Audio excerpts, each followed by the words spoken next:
با سلام و عرض ادب خدمت شما عزیزان. اکسلی که ملاحظه میکنیم مربوط به خودرو 206 هستش که بایستی یه سمت از دوشش رو تعویض بکنیم.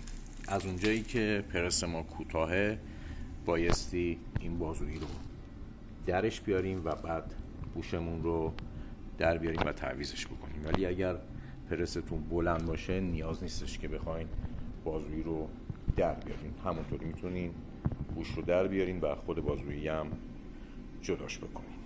بریم برای انجام کارش.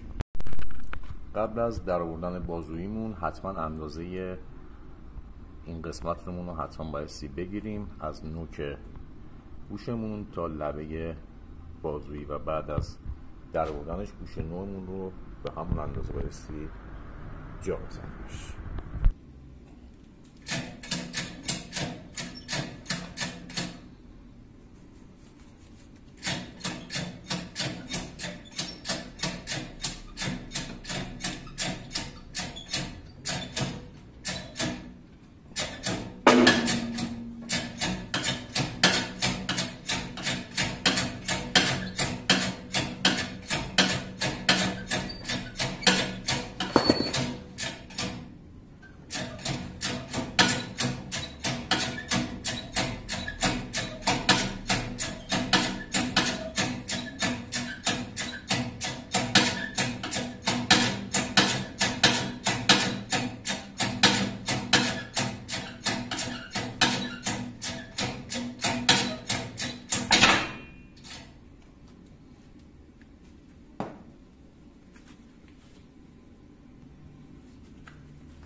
و حالا میریم برای جا زدن بوش جدید.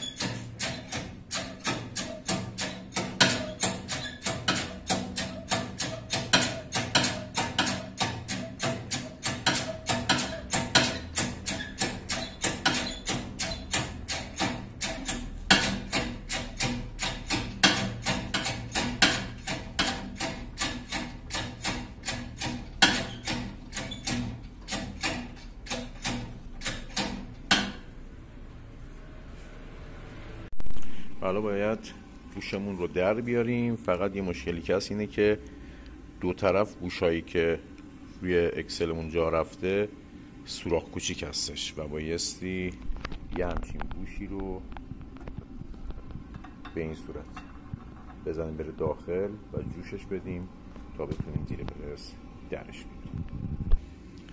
بوشمون رو قرار دادیم و جوشکاریش هم انجام شد و حالا بایستی با پرس درش بیاریم. برای در آوردنش هم ما یه همچین چیزی درست کردیم که زیر پرسمون قرار میگیره و یه شفتم از بالا میندازیم داخل کار که بتونیم با پرس درش بیاریم.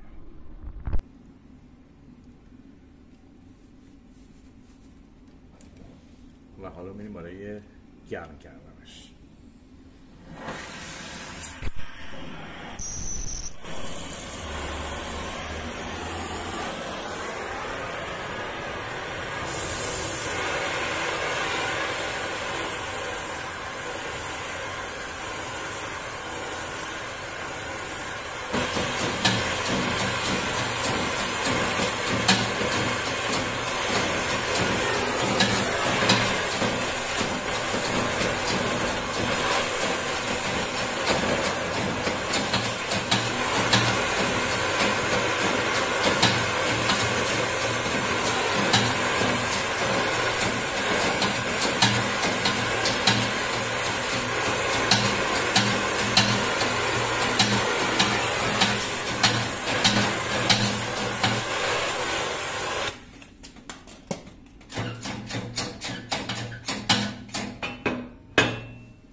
این هم از جا زدن بوشمون داخل لوتانکی. البته ما علامت زده بودیم، ولی اگر شما داخل کارگاهتون جای صاف و ترازی داشته باشین دیگه نیاز نیست علامت بزنید. یک سمت رو روی زمین قرار میدیم، این سمتی که جا زدیم همون رو روی زمین قرارش بدیم، تراز و میزون در میاد. مرسی که با ما همراه بودیم. با سپاس.